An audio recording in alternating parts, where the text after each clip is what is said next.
Now, in this video, we're going to talk about a very important topic. Recently, after an attack in the US, President Donald Trump made a big announcement. He said that now it's enough. All immigration coming from third world countries, I will pause it. Here you can see, he said, I will permanently, this isn't about temporary measures, he will permanently pause migration from all third world countries. Now look, the first thing is today's leaders usually don't use the term third world countries. It's a very old terminology. But the question that arises now is, Trump is saying he will completely ban immigration from third world countries. So what does that mean? Which countries fall under Trump's third world? Does the Gulf region fall under the third world? Basically, which countries does Trump believe he is going to impose a complete immigration ban on very soon? Meaning people from there will not be able to immigrate to the USA. Now let's discuss this topic in depth. By the way, recently you might know, Trump is after South Africa. Trump said South Africa will not be invited to the 2026 G20 summit. And now this new announcement that he will ban immigration from third world countries altogether. Actually, he wants to ban migration entirely. What does that mean? First, you need to understand where the terminology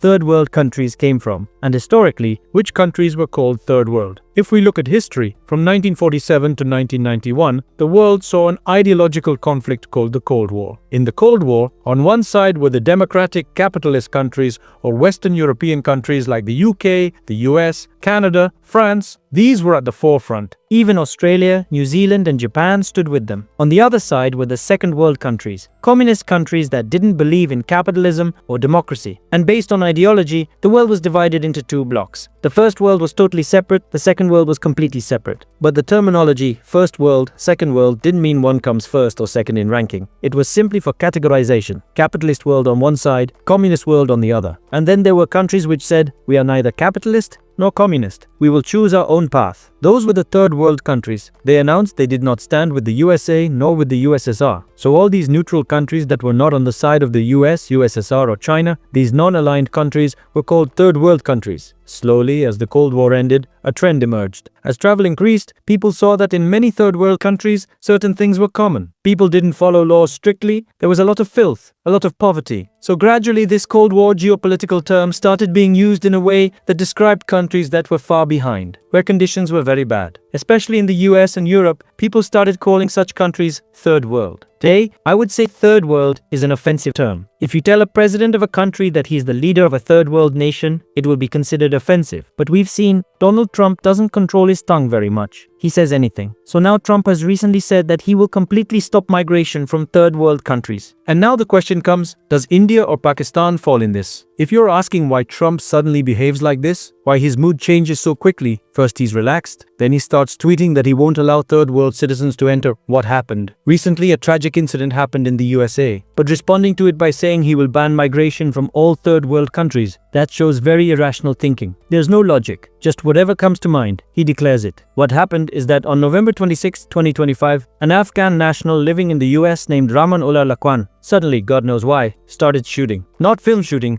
literally shooting people with a gun. And in this incident, two National Guard members were attacked, Sarah Backstorm and Andrew Wolfe. Sarah Backstorm died, and Andrew is currently critically injured. And if you're asking how this Afghan national reached the US, see, in 2021, under Joe Biden's presidency, the US withdrew from Afghanistan in a very strange way. Many pro-US Afghans who had been helping the US against the Taliban, the US thought that if they left them behind, the Taliban would kill them. So the US launched Operation Allies Welcome, and under this operation, Ramanullah was brought from Afghanistan to the US. This is a rare case, a bizarre case, where, without properly checking background and documents, this individual was brought in simply because he was an Afghan national under Operation Allies Welcome. Either he had some issues that are not yet known publicly, but something must have been wrong for him to suddenly start shooting. But Trump, in response, is saying that all third world nations, South America, the entire Middle East, India, Pakistan, various ASEAN countries, he will stop migration from all of them. Now what can one say to this kind of logic? Okay, fine. But the question remains, when he says third world countries, does that include India, Pakistan, the Middle Eastern countries? Will they be counted? If so, look, I'll say this. Because of Trump, many Indian students got scared of the USA. They simply stopped coming to the USA. You can see the number of Indian students going to the US has seen a huge fall. Here you can see the article. US enrollment crisis deepens as Indian student numbers collapse. In some places, literally a 50% drop is being seen. Because again, studying in the US is extremely expensive. Even if you only pay tuition, it is too much. For them, it gets spent like water. So obviously, if someone's investing that much money, they need assurance that tomorrow some sudden change in policy won't come out of nowhere. So now we have to see whether Trump puts India in the third world list. If he does,